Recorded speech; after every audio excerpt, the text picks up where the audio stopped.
Mga ka-longshot, nagbabalik ang inyong lingkod, Amazing Fidelis, Mr. Longshot.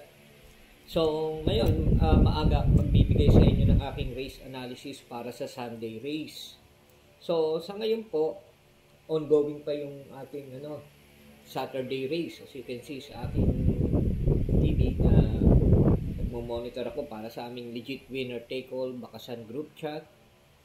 So, bago po ako magsimula, magbigay sa inyo ng aking race analysis na ibibigay sa inyo na maaari nating maswertehan na matamaan para sa araw ng linggong pananaya.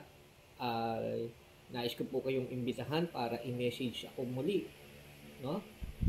Namin nyo lang sa Facebook, Dagunan Fidelis, at i-message nyo ako sa Messenger upang sa ganoon makasali na rin kayo sa aming legit winner take all bakasan group chat.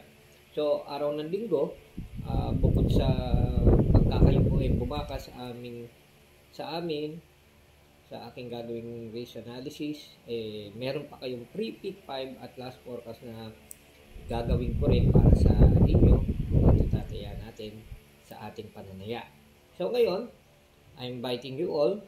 Again, search nyo lang sa Facebook, Dagunan Fidelis, at i-message ako sa Messenger para malaman nyo how to join. So, as I've said, tulad ng dati, bibigay ko yung mga pwede nating maswerte para sa pangarerang ito. At 7 races tayo nitong linggong ito, no? So, maganda ang makapalang lineup at premiuhan, kaya palagay ko, labas lahat ang mga contenders. So, para maswertehan natin, ibibigay ko ngayon sa inyo yung aking pananaw at sisimulan natin yan sa race 1.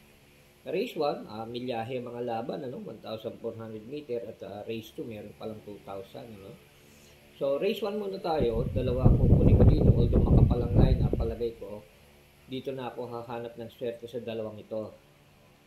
Kay Dakota Elegance, numero 4, at numero 6, Frosty Raven. So, para sa akin, sa pananaw ko, may taglay naman silang husay at galing. Ganon din yung mga magdadala sa kanila. Silang dalawa ang pili ko sa race 1 at sana ay maswertihan natin.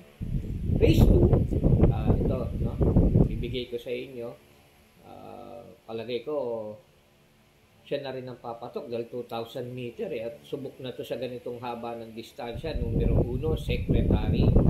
So race 2, sa matipid na pananaya, uulitin ko sa inyo, pwede nyo namang i-times yung ibibigay ko dito. Total, maliit lang naman ang magiging kapital niyan, at pag kumalat yan, bentahan na yan, tulad dito, kalat ang bentahan ngayon, tsak na maganda na rin ang magiging dividendo. So, tuloy lang po tayo sa race 3. Dito sa race 3, hindi na rin tayo magbibigay na masyadong marami. Swertihan lang ang tingin ko dito na pwedeng makapagbigay swerte sa ating pananaya. At sa tingin ko, hindi rin naman ako, sabi ko nga sa inyo, hindi ako na-pro-combine sa magbigay ng 3, 4 at marami pang sasabihin tungkol sa kabayo at kung paano tumakbo. Kasi yan, nag-iiba-iba yan So, swertihan tayo dyan, walang pagalingan dyan. Race 3, numero 12, Dito na tayo kay yung Babylin,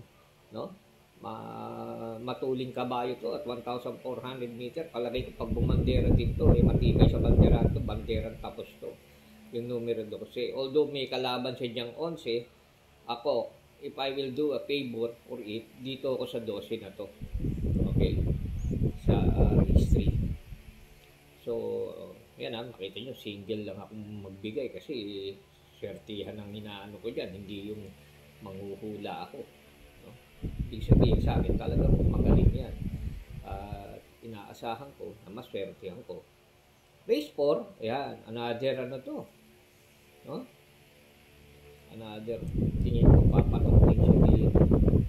Talaga namang may husay din, yung lalo magdadala, kabisado to, familiarization. Numero 3, sa race 4, si Perfect Shot ni Alison Pabilik, 1,400 meter ang tatakbuhin. Palagay ko, kahit medyo at konti lang naman dito yung yung kalaban niya, palagay ko siya ay maangat para sa swertihan ko sa race 4. So, punta tayo sa race 5. Ito, isa sa mga paborito kong jockey dahil lagi nang papanalo din sa akin. Minsan dehado, minsan malagihay na labado, pero tingin ko laging laban siya kapag ka, ano, at napakasimpleng hinete nito, walang ka-ere-ere, walang kayabang-yabang para sa akin. Kaya nung nanalo ko noong 2013 ng solo winner take all at single tipster shootout champion nung mag-guest ako sa San Lazaro, siya ang kauna-unahang hineting na meet ko doon at nakilala ko ng nakausap na talagang sa tingin ko, yung batang yan talagang merong pararatingan at yun nga, naging class A jockey na siya ngayon, no? So, race 5, sa kanya ako lalagay numero 3, Glenna Moon, ni John Paul Gate. Shout out sa iyo, pare. Good luck para sa Sunday race. So, race 5, no? Siya yan, ang aking pili sa maswerte yan, yung numero 3 na Glenna Moon. Ngayon, punta tayo sa race 6, penultimate race. Ito, meron ako ditong long shot na hindi ko pwedeng iwanan at hindi, sige, bibigay ko sa inyo din dito, no? 1,400 meter. Para sa akin, itong ang pili kong maswerte yan at sana maswerte yan at nang magbigay ng magandang dividendo yung numero 1 na hot legs na sasakyan ni CB Garganta. Medyo hindi maganda ngayon ang mga niya, datingan at takbuhan niya, pero sa tingin ko, kapag ito nilaban ang gusto ni CB, yari ito, numero 1, hot legs. At ganoon din, kukunin ko rin yung numero 2 dito sa racing, yung Malabon King. So, as I've said, dalawa lang ang pili ko dito sa racing na maswerte, numero 2, Malabon King, at numero 1, long shot, hot legs, race 6. So, punta tayo sa race 7. Ito sa race 7, last race. Kapag kayo nagpumakas, again, message lang ako, Dagunang Fidelis, Facebook, hanapin nyo, Messenger, i-message nyo ako, at nang makasali na kayo, at magkakaroon din kayo ng free, pick 5 at free forecast, no? Race 7, ito, siyempre, palagi ko papatok talaga si Queen Ella, numero 1, pero hindi ako single sa kanya, kukunin ko dyan, yung isa pang pampaswerte ko, yung numero G's, no? Oo, yung River South, magandang manakbo ito, at sa tingin ko, meron talagang magandang magandang ipapakita si River South. Okay? So, again, this is Amazing Fidelis, Mr. Longshot, and I'm inviting you all. Message lang ako. Hanapin nyo sa Facebook, Dagunan Fidelis, sa Messenger. Yun.